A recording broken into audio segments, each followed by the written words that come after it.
N'écrivez pas seulement aux gens quand vous avez un problème. Ne les prenez pas pour des personnes qui n'existent que pour vous aider. C'est du matérialisme. Il arrive parfois que vous ayez dans votre liste d'amis sur WhatsApp, sur Facebook, sur Viber et bien d'autres, des personnes qui, entre guillemets, sont vos amis parce qu'elles font partie de vos contacts, mais avec lesquelles vous n'avez vraiment jamais de relation régulière, de communication à tout moment. Elles sont simplement dans vos contacts. Et puis un beau jour, un matin, vous vous levez et vous trouvez qu'une de ces personnes vous a laissé un message eBay. Et quand vous lisez le message, mais bonjour grand frère, bonjour grande sœur, voilà. Et puis vous répondez poliment, bonjour petit frère, bonjour petite sœur, j'espère que tu vas bien. En réaction à votre j'espère que tu vas bien, la personne profite pour vous dire que ça ne va pas, elle a tel souci, elle a vraiment tel problème et elle a pensé à vous en parler parce qu'elle estime que vous possédez des ressources susceptibles de l'aider à résoudre cette situation ou ce problème. Immédiatement comme ça. Souvent c'est des messages qui nous choquent, qui choquent ceux qui les reçoivent. De voir qu'un contact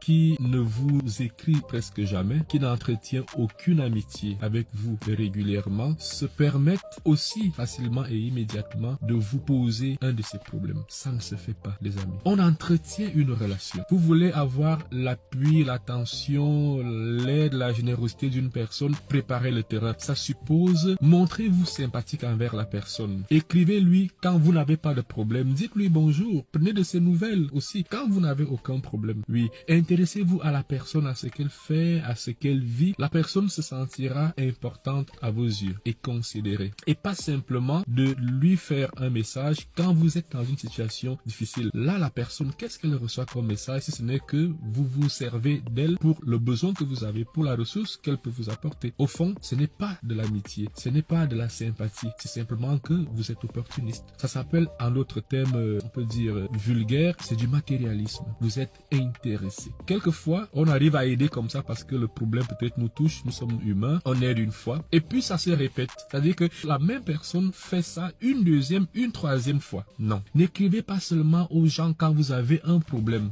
Ne contactez pas seulement vos amis sur les réseaux sociaux quand vous avez un problème à résoudre. Ne les prenez pas pour des personnes qui n'existent que pour vous aider. Ça ne se fait pas. Par politesse et même par dignité, il vaut mieux prendre un certain temps pour sympathiser avec la personne et puis alors après poser un problème, mais pas frontalement et immédiatement. Construisons des relations, des amitiés sincères et désintéressées.